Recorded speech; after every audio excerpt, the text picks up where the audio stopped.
En el capítulo anterior, nuestra hija Valesca nos inspiró con su búsqueda del Señor y la mirada que las nuevas generaciones tienen para aportarnos.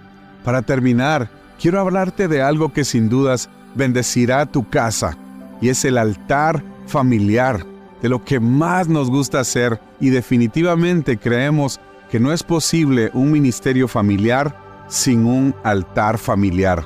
Lo que más disfruto es buscar a Dios en casa, con mis hijos, y siempre digo que si tuviera que quedarme solo con una cosa, me quedaría con nuestro altar familiar. Mi primera iglesia son mis hijos, y mi primer ministerio es en casa. Todas las familias deben apartar un tiempo para buscar a Dios juntos. Es indistinto en qué horario del día lo realizan o cómo organizan ese momento, pero una vez que comienzan a hacerlo, aprenderán a relacionarse de una nueva manera con Dios y entre ellos. Hay una palabra en Primera de Crónicas 21:26 que cuenta cómo David construyó un altar para el Señor y presentó sacrificios, y Él le respondió enviando fuego sobre su altar.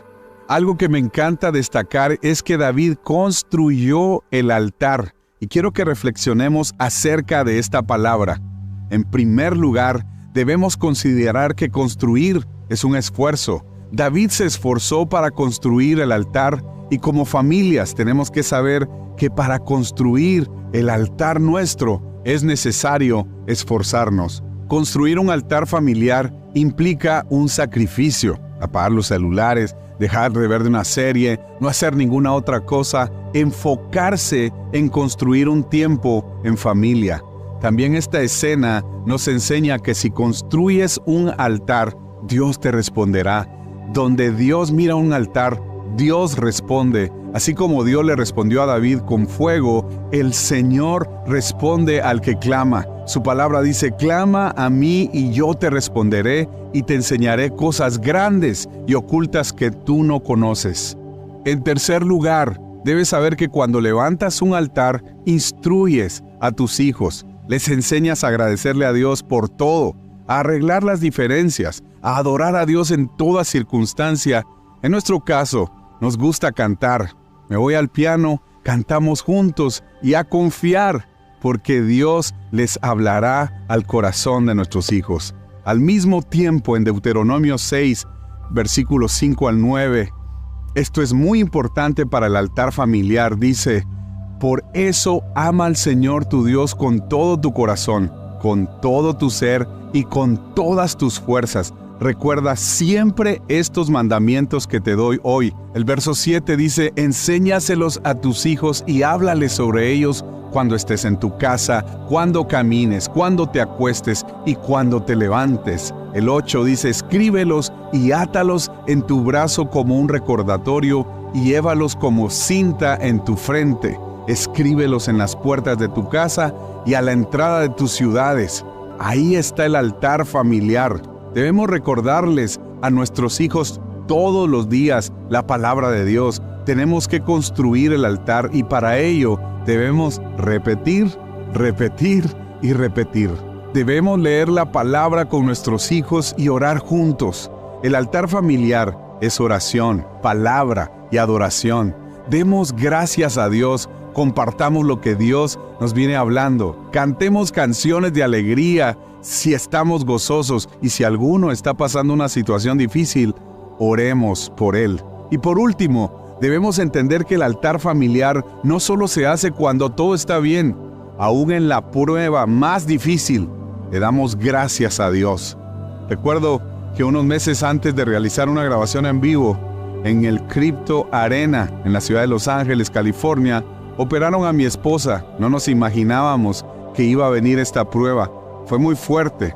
Cuando su doctora me explicó toda la situación, debían intervenirla y cortarle parte del intestino, me dijo: señor Morales, su esposa puede morir en esta operación.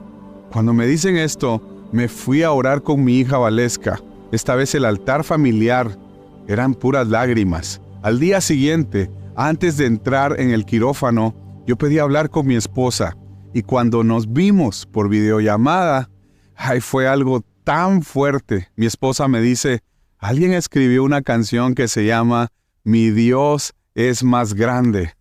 O sea, esa canción la escribí yo. Mi Dios es más grande, grande. Mi Dios es más fuerte, más grande que el temor, más fuerte que el dolor. En todo tiempo adoro su nombre. Y mi esposa le empieza a cantar y me dice, voy a entrar al quirófano con esta canción, dándole gracias a Dios.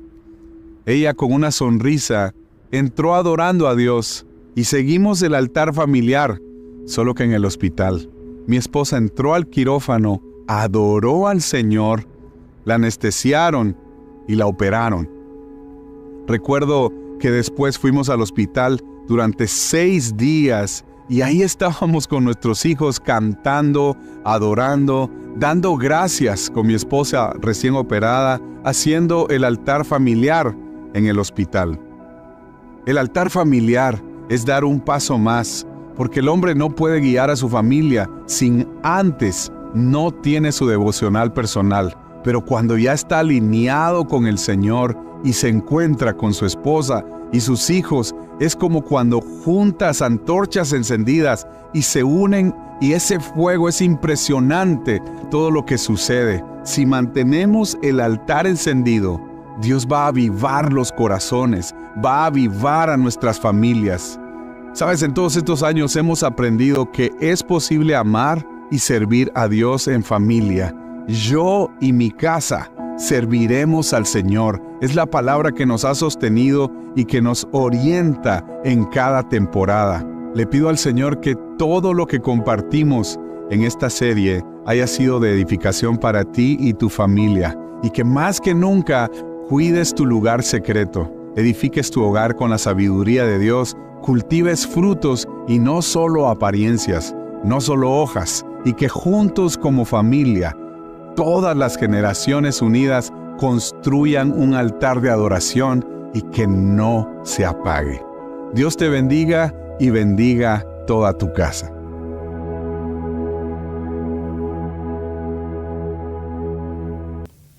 Di conmigo, altar familiar. Altar familiar.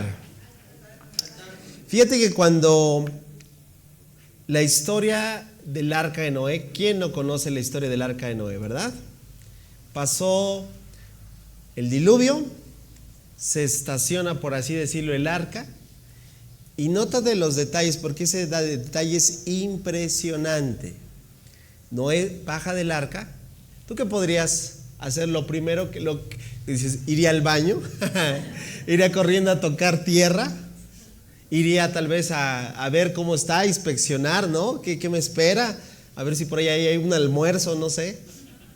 ¿Sabes qué es lo que hace Noé? Lo primero, di conmigo, lo primero es que Noé va a hacer un altar a Dios. ¡Wow! El altar en la Biblia es un lugar de encuentro. El altar en la Biblia es un lugar de transformación. El altar donde las ofrendas que se ponían sobre el holocausto hacían que todo podría despedir delante de Dios una ofrenda, ya sea de olor grato o fétido. Entonces, di conmigo otra vez, el altar familiar. Familia, Dios nos está llamando a establecer altares en nuestras familias.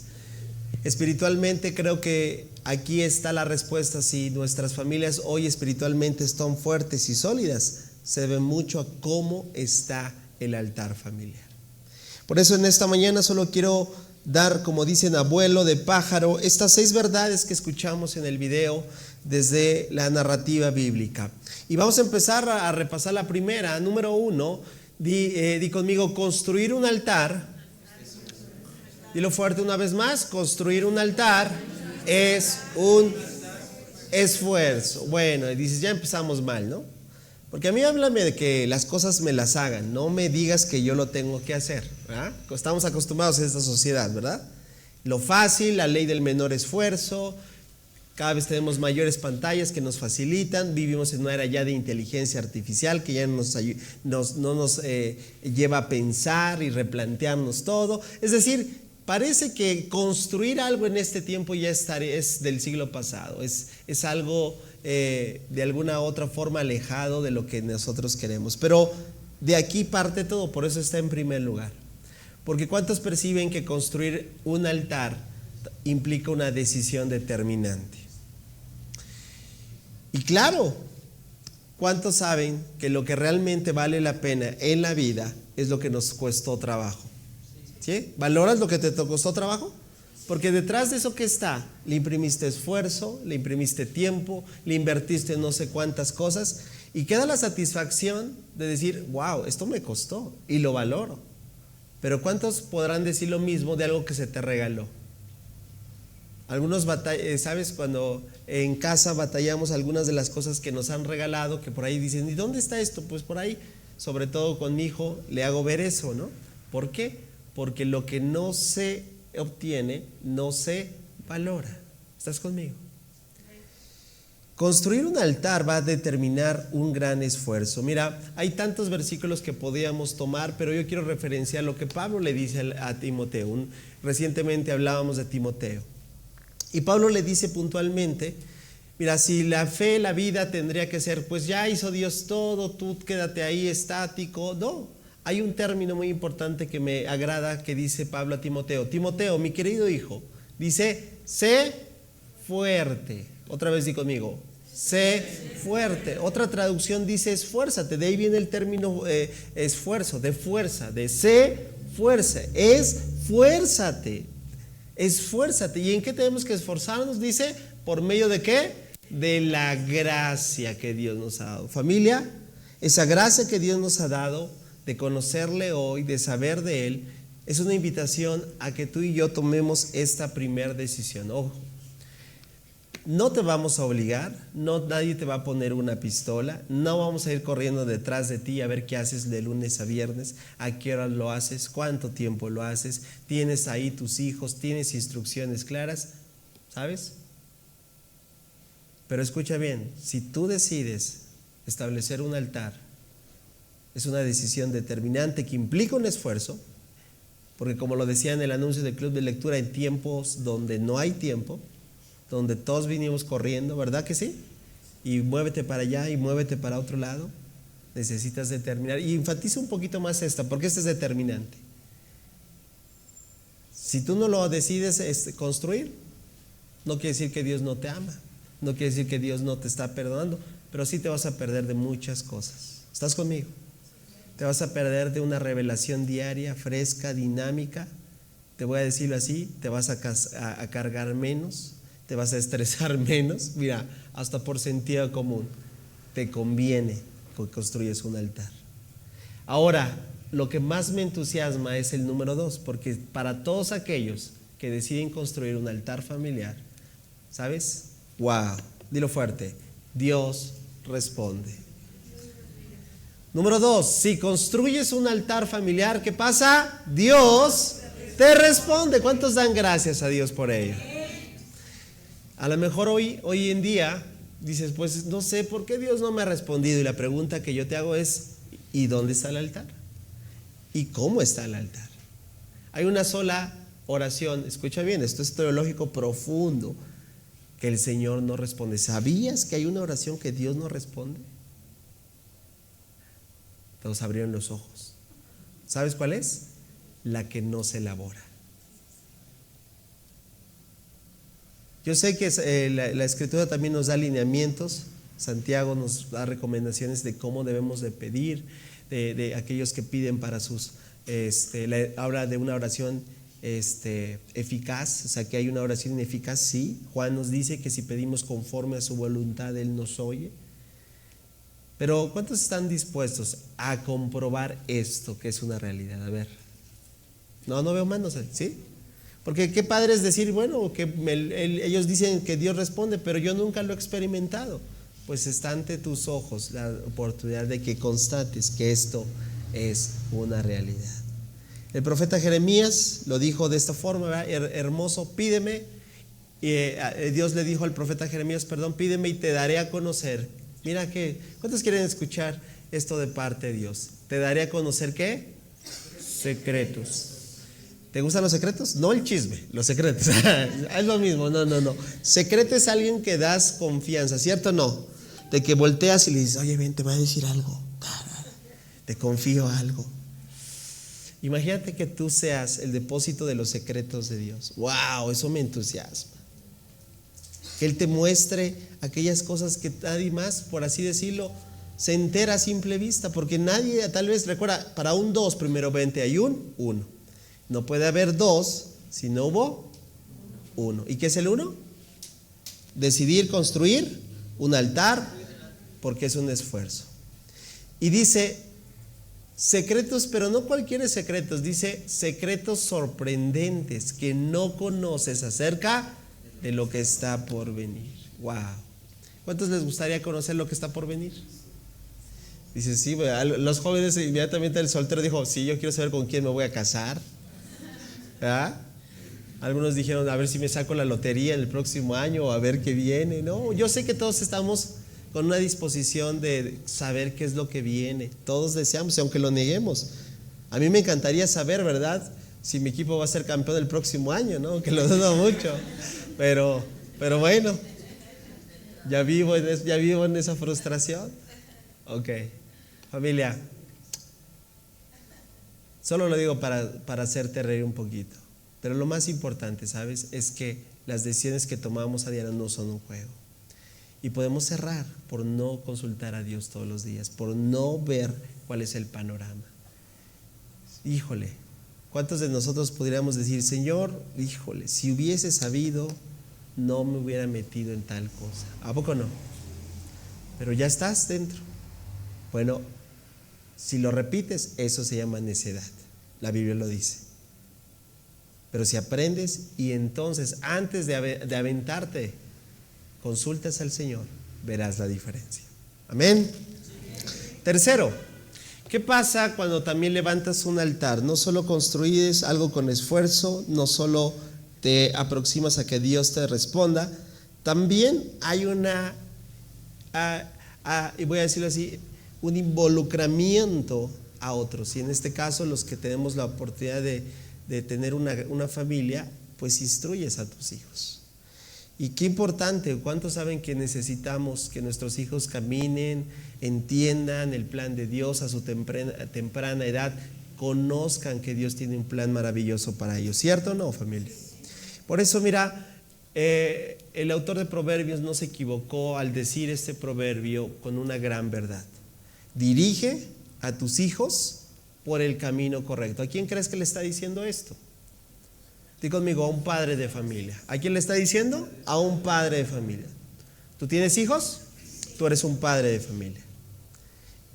Y esto es instrucción de parte de Dios que te dice el día de hoy, dirige a tus hijos por el camino correcto. Porque hay una promesa. Cuando sean ¿qué? Mayores, no lo abandonará. Tal vez yo no sea el mejor ejemplo de decir que esto es verdad, pero aquí estoy. ¿A cuánto les gustaría que sus hijos... Mira, la estadística es tremenda y los que hemos leído acerca de generaciones dicen que a los 20, 22 años, el 80% de los chicos que están en el salón de niños ahorita van a abandonar la iglesia. Tremendo. Y podemos decir, la iglesia, sí, porque esa iglesia es bien aburrida, ¿verdad? No les compraron pantallas. No, esos de Ava no hicieron no es un asunto, ¿sabes? ¿Sabes por qué la estadística es tan tremenda? Porque hubo padres que no hicieron su función. La iglesia, se los he dicho muchas veces, solo es un aliado, alguien que les va a ayudar, sumar, pero como padre es tu responsabilidad. A mí no me gustaría, mi hijo todavía no tiene 20 esa edad, y no me gustaría que a esa edad él dijera, no, yo no voy a la iglesia. Porque entonces quedaría evidenciado que algo, y que aunque yo predicando de esto, no hice lo que tenía que hacer. ¿Tú crees este versículo? ¿Sí lo crees? Pues entonces vamos a trabajar para que este versículo sea una realidad día tras día en la vida de nuestros hijos. Número 4. El altar también es recordar, mira, porque aquí ya vamos entrando en qué trata ese altar, porque suena muy bonito el concepto, pero ¿qué hay en el altar? A lo mejor algunos de ustedes están pensando, voy a hacer una fogata o algo así, voy a traer leña, ¿qué es eso? Bueno, el altar tiene estos distintivos, es recordarles que la palabra de Dios a tus hijos todos los días. ¿Por qué Dios nos dio un libro? ¿Cuántos traen el libro? A ver, yo traigo mi libro electrónico. ¿Qué es? La palabra de Dios. ¿Por qué Dios te has puesto a meditar? ¿Por qué tenemos la necesidad de portar un libro, de cargar un libro, de ver? Porque olvidamos. ¿Los recordatorios son buenos? Muy buenos. ¿Cuántos necesitamos recordatorios todos los días? Bueno, la palabra de Dios es un recordatorio de qué es el plan de Dios. La palabra de Dios es decirte cómo se vive la vida, qué es lo que Dios aprueba, qué es lo que Dios desaprueba, cuáles son las consecuencias que te vas a enfrentar por decirle sí o no a las verdades de Dios. El pueblo de Israel, voy a decirlo así, fue crack en esto, o sea, lo hizo desde una forma aún, yo sé que lo llevó a un plano muy religioso, pero hizo una forma de hacer esto a crear un instrumento que hoy conocemos como la famosa filacteria. ¿Alguien sabe de lo que estoy hablando? ¿Sí? Si tú en tu próximo viaje a Israel te vas a dar cuenta que hay muchas personas que tienen, ¿qué es la filacteria? Una tira de cuero, ¿sí?, que la han atado literalmente a los brazos y que la han llevado hasta la cabeza. Y en la cabeza hay una cajita. Yo sí los he visto físicamente, he visto cómo lo hacen los ortodoxos. En esa cajita, ¿sabes qué hay? Versículos bíblicos, versículos de la Torá, porciones de la Tanaj. Ahí, eso, ¿sabes por qué? Porque ellos tomaron literalmente el mandamiento de Dios al Israel llamado la Shema, que se encuentra en Deuteronomio capítulo 6. Mira lo que dice: ama al Señor tu Dios con todo tu corazón, con toda tu alma y con todas tus fuerzas.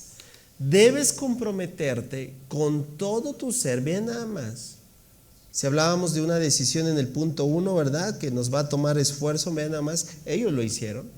Con todo tu ser a cumplir cada uno de estos mandatos que hoy yo te entrego. Ve nada más, repíteselos a tus hijos una y otra vez, habla de ellos en tus conversaciones, cuando estés en tu casa y cuando vayas por el camino, cuando te acuestes y cuando te levantes. Ahí está la filacteria, ellos lo tomaron literal. Átalos a tus manos y llévalos ¿como qué? Sobre la frente, como un recordatorio. ¿Por qué necesitamos recordar la palabra de Dios a nuestros hijos? Bueno, no solo a nuestros hijos, sino también nosotros. Otra vez dilo, porque lo olvidamos. Lo olvidamos. Y la verdad se requiere todos los días, ¿cierto o no? ¿Y cómo vas a presentarte frente a un mundo lleno de mentiras si no conoces la verdad? Si no está en ti la verdad, si no puedes conducirte en la verdad. Es importante, por eso que todos los días, no como un asunto de, tengo que, mira, cuando alguien ya imprime, mira, yo estuve en un tiempo haciendo devocionales diarios para cierto ministerio y llegó un momento, mira, le llamábamos casa de oración, íbamos todos los días en la mañana y era un altar congregacional, estaba muy bonito, yo disfrutaba mucho, era tempranito, pero sabes, llegó un momento en el que ya las personas que llegaban, porque había gente que antes de irse a trabajar pasaba a esa reunión de oración, y llegó un tiempo como que, ya no es quiero, sino tengo que. Y cuando se le agrega el tengo que, se vuelve un asunto rutinario, monótono, aburrido, ¿cierto o no? Que pierdes totalmente el enfoque de lo que se trata. Por eso, una vez que entendamos que el altar es recordar la palabra de Dios a nuestros hijos, número 5, el altar familiar, ¿sabes? Aquí está. No se hace cuando todo está bien. Mira, y esto es un golpe fuerte, voy a decirlo así, a la inercia de la sociedad que vivimos. ¿Por qué? Porque a lo mejor todavía tienes la intención o la idea que te sembraron inconscientemente que la oración solamente es para aquellos que están teniendo dificultades. Oras cuando lo necesitas. Como dijo un hombre de Dios hace mucho tiempo, si tú oras solo cuando tienes problemas, en realidad estás en problemas. ¿Cuántos saben que la oración es un estilo de vida? ¿Cuántos saben que el buscar a Dios es diario? Yo tengo la necesidad de tomar un líquido porque todos los días, si no lo tomo, me deshidrato. Salud. ¿Cuántos de nosotros también podemos decir lo mismo hacia con Dios? ¿Cuántos de nosotros podemos decir, si yo no busco a Dios, yo no me siento, como dicen, como pez en el agua? ¿Cierto? Necesitamos crear ese hábito primeramente con nosotros. Y familia, eso no quiere decir que todos los días va a ser una gran bendición, que todas las cosas van a fluir, que todas las cosas van a... Mira, ¿sabes? A veces yo cuando termino de orar, mi tiempo salimos a la calle, ¿verdad? ¿Y qué? Y ya empezamos con problemas, ¿verdad? El vecino ya nos aventó la basura. En el vehículo, ¿verdad? Y el primero ya se te cerró y ya te recordó a tu mamá el 10 de mayo. Y empezamos con problemas y empezamos con dificultades. Y llegas al trabajo y hay problemas, ¿sí o no? Y hay cosas que arreglar y hay relaciones que están ahí desgastando, etc. Pero que nunca pienses que el altar familiar es la obra que solamente es como una especie, porque a veces alguien lo conceptualiza, una varita mágica para cambiar todas las cosas. No. En el altar familiar, ¿sabes qué se va a producir? Carácter. Algo que en lo personal yo tanto deseo, necesito. Que se forje un carácter, ¿cierto o no? Que se evidencie que Dios está buscando, que no solo cuando hay dichos populares hoy en nuestra sociedad que dice que al nopal solo se le va a ver cuando hay, que lo sabes, ¿verdad? Pues a veces pensamos que cuando, voy a decirlo así, la sociedad en la que hoy vivimos, cuando el zapato aprieta, o cuando el zapato, mejor dicho, no aprieta, no necesito a Dios, porque todo va bien. Hay muchos aún creyentes que toman, voy a decirlo así, a Dios por temporadas. ¿En qué sentido? Cuando las cosas, ¿verdad?, tienen un problemón, como dicen, marca Acme, y sabes, están ahí pendientes y están y buscan, pero ¿qué crees? Por la gracia de Dios pasa el problema, la solución, empiezan como a cambiar las cosas, y ¿qué crees? Después, pues ya Dios no es necesario, ¿verdad? Pues ¿por qué? Pues ya el problema se solucionó. Y yo pregunto, ¿querías a Dios o querías que solamente que te solucionaran los problemas? ¿Realmente buscabas a Dios por lo que es o por realmente había solo una intención de buscarle por lo que te iba a dar? Son preguntas que nos hacen replantearnos si realmente estamos dispuestos a seguir desarrollando un altar familiar. Mira lo que el apóstol Pablo nos recuerda a los creyentes en Tesalónica. Les dijo: sean agradecidos. ¿En qué momento? Y algo yo entiendo del texto bíblico. Toda circunstancia, di conmigo, es toda circunstancia. Otra vez di conmigo, toda circunstancia es todas. Y hay circunstancias favorables, ¿verdad? A nuestro favor, muy, muy padres, que todos quisiéramos, pero también hay circunstancias adversas, ¿sí o no? Complicadas, negativas, complejas. Y bueno, si mi agradecimiento a Dios solo va a ser cuando las cosas están bien, pues gloria a Dios. Pero el reto es cuando las cosas no estén bien, cuando estés enfermo, cuando las cosas tal vez en casa no van fluyendo, cuando hay tensión. Y decir: Señor, gracias. Wow, eso habla del carácter que te estoy tratando de establecer. Mira, dice: ¿por qué nos llama el apóstol Pablo a ser agradecidos en todas circunstancias? Dice: pues esta es ¿qué? La voluntad de Dios para ustedes, los que pertenecen a Cristo Jesús. Es decir, la voluntad de Dios es que seas agradecido. Di conmigo, sí. La voluntad de Dios es que yo sea agradecido cualquiera que sea tu situación. Mira, yo sé que a lo mejor a la gran mayoría no les gustan los lunes, ¿eh? Porque otra vez la rutina. Y ya corre a la escuela al hijo. Y ya corre el almuerzo, ¿verdad? Ya con lo que vi ya comprobé que no nos gustan los lunes, ¿ya? Porque es otra vez. Bueno, te voy a pedir un reto, ¿sale? El día de mañana, cuando ya estés dispuesto y ya por la gracia de Dios abras tus ojos, señal que estás vivo, señal que Dios todavía tiene un plan contigo, señal que por su gracia seguimos aquí, porque muchos hoy ya no amanecieron. Y mañana, tal vez, mira, ayer fue triste para nosotros porque se graduó una persona que amamos, se fue con el Señor. Bueno, por la gracia de Dios nos tiene aquí. Eso quiere decir algo. Todavía tenemos que hacer algo, ¿cierto? Pero escucha bien, el reto es el siguiente. Cuando le abras ahí tu ojito y como que te quites la chinguiña ahí, ya estés ahí listo, o sea, la hora que sea. Y antes de que, yo sé que tu primer pensamiento va a decir, ay, el trabajo, ay, cochino despertador, cochino alarma, o 5 minutos, lo que sea. ¿Sabes? Aquí está el reto. Recuerda el mensaje de hoy. Y lo primero que pronuncien tus palabras, sea gracias. Sea gracias. Le digas, Señor, gracias. Gracias porque aunque no tengo el trabajo de mis sueños, Señor, me provees. Que aunque no tengo las cosas en la empresa no van al 100, Señor, tú eres fiel. Que aunque el matrimonio, ¿verdad? La señora enojona, el hijo rebelde y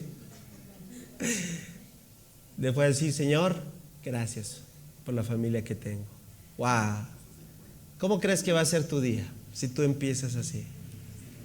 Esa es la voluntad de Dios para ustedes, los que pertenecen a Cristo Jesús. Alguien dile un aplauso al Señor. Estoy terminando.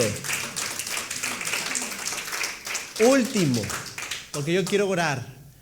Yo quiero orar porque en esta casa se siga fomentando el altar.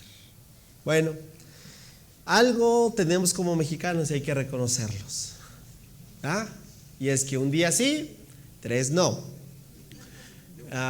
Una vez sí, 4 no. Nada más, mira, ejemplo, ¿cómo está tu TCD? Ahí está.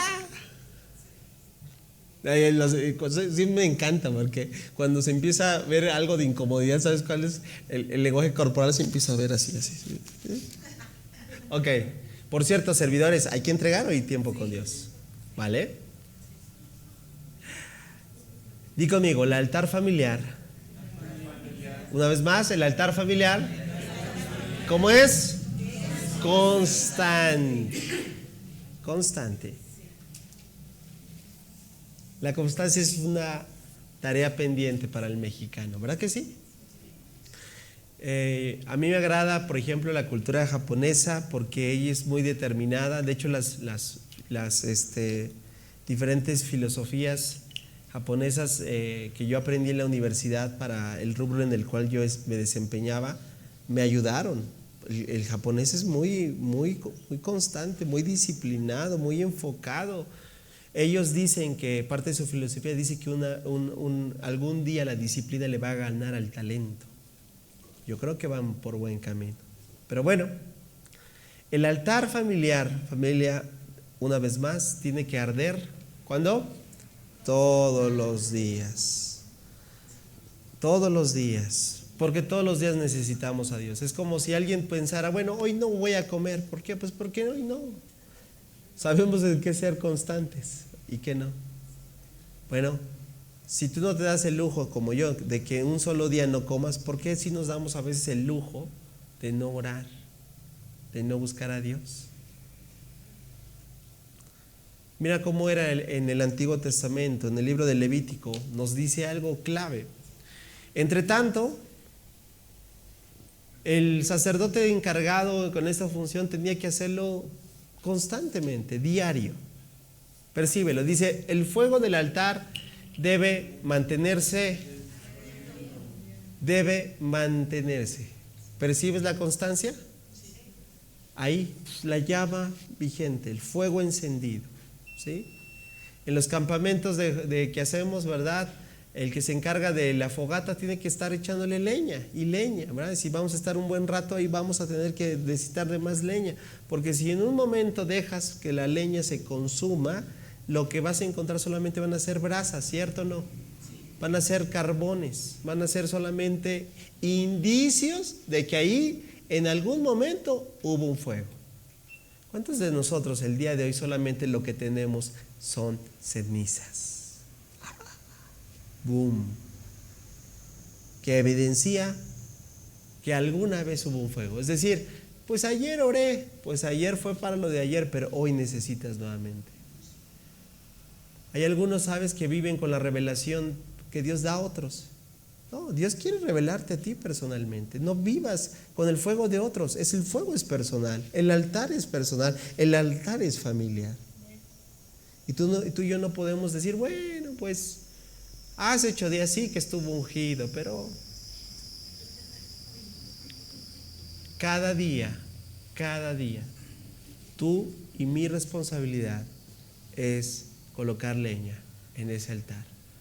Porque el altar dice, nunca, dilo fuerte por favor, di conmigo, nunca, dilo otra vez, nunca deberá apagarse. Si hoy está apagado, yo le pido al Señor, le pido a su Espíritu Santo, en un buen día como hoy, que te vuelva a encender. Que avive ese deseo por buscarle. Si has estado, voy a decirlo, un poquito desencanchado, permíteme esa palabra, de estar, no sabes cómo está, te atrapó el activismo, te atraparon tus quehaceres, te atrapó la inercia de este mundo, hoy yo le pido al Señor que te vuelva a encender y que vuelvas a buscarle con pasión como nunca antes. Que cada mañana, mira, el sacerdote hacía esto, le echará leña nueva, no leña vieja. ¿Leña qué? No leña de otro hogar, leña nueva al fuego.